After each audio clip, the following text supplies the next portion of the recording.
Having created our image using the workflow we already know, let's now move into the mode that helps us refine it and push things a little further. Adjust. This is the final step where we focus on fine-tuning rather than redesigning the image. Once we click on the image we just created and enter Edit Image, Adjust appears as the last option in the list.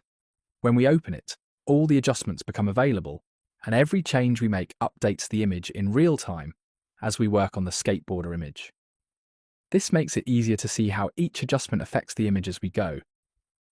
The first section is light. Here we can control exposure, brightness, contrast, highlights and shadows. All values start at their default position, and as we move each slider we immediately see the result on the image. This is where you can recover dark areas that feel too heavy, reduce highlights that are too strong, or lift the overall exposure. Light is also where you can add contrast and give the image that extra punch it might be missing. Every image is different, and this section gives you the control to balance it properly. Next is color. Here we have sliders for saturation, temperature, and hue rotation. Saturation lets us boost or soften the original colors. Temperature allows us to push the image toward warmer or cooler tones. And if you want to experiment creatively, hue rotation lets you shift the color palette without changing contrast or lighting. After that, we move to tint. Tint adds a color layer on top of the image, similar to applying a color filter, but with much more control. It doesn't change the content or details of the image.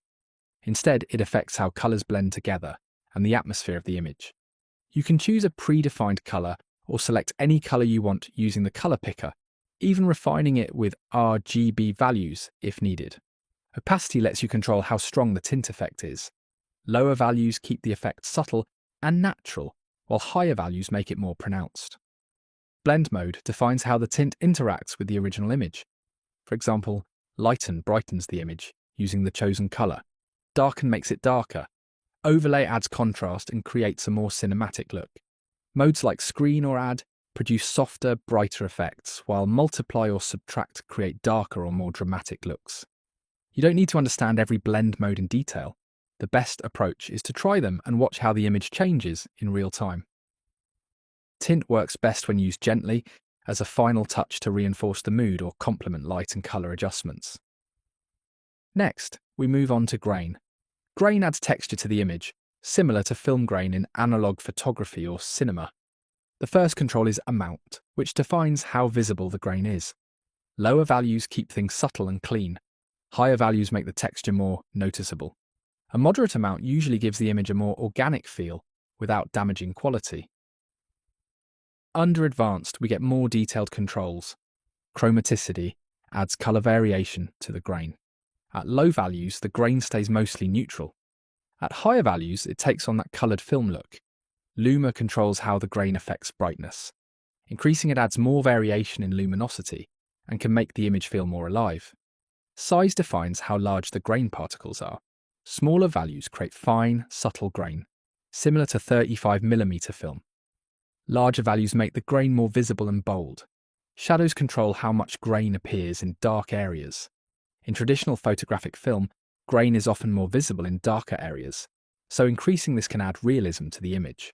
Midtones adjust grain in the middle range of the image, which has a strong impact on the overall look.